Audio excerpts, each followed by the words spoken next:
ফ্যাশনের যে পরীক্ষা হলে যে ঘটনাটি ঘটেছে এই ঘটনাটির জন্য গতকাল রাত্রে মামলা হয়েছে এবং এটাকে আমরা এখনো কারোর নাম দিয়ে মামলা হয়নি।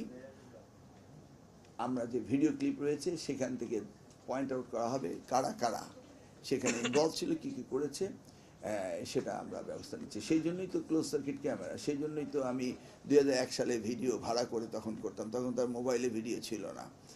অর্থাৎ যারা ক্রাইম করবে তাদেরকে আইডেন্টিফাই করা হবে এবং আফটার এক্সাম আমরা তাদেরকে সাজার ব্যবস্থা করব।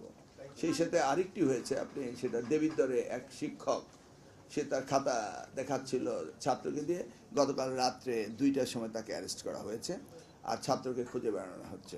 তার মানে একটি অপকর্ম আমরা ছাড় দেব না, প্রত্যেকটি আমরা মনিটরিং করছি এবং আমরা আবারও বলছি আপনাদের সহযোগিতা চাই।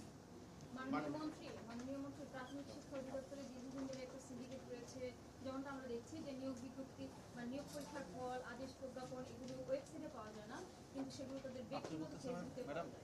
কোন ব্যবস্থা নেবেন?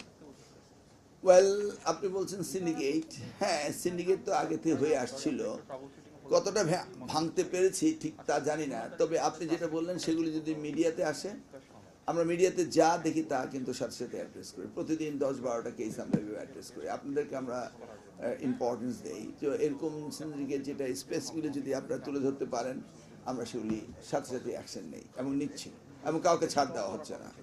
আমরা কোনো নেপোটিজম ফেভারিজমে বিশ্বাসী না এবং সিন্ডিকেট আমাদের সময় থাকবে না, এটাই আমরা জানি। সেই পলিসি নিয়ে কাজ করছি, আপনারা আরও এগুলি প্রকাশ করবেন।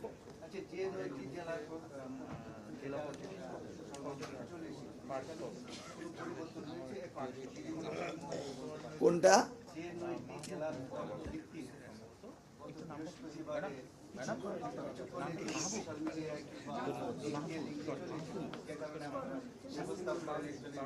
না না, আমরা তো বলেছি যে আমরা রোববারে রেজাল্ট দিব। এখন কম্পিউটার অপারেটরের মিস্টেক্সে কয়েকটা রেজাল্ট বেরিয়ে গিয়েছে, সাথে সাথে সাহেবকে ডিলিট করে ফেলেছে। তো এই জন্য কেন এই তার দায়িত্ব অপারগতা অবহেলা, সেই জন্য তার বিরুদ্ধে ব্যবস্থা নেওয়া হচ্ছে।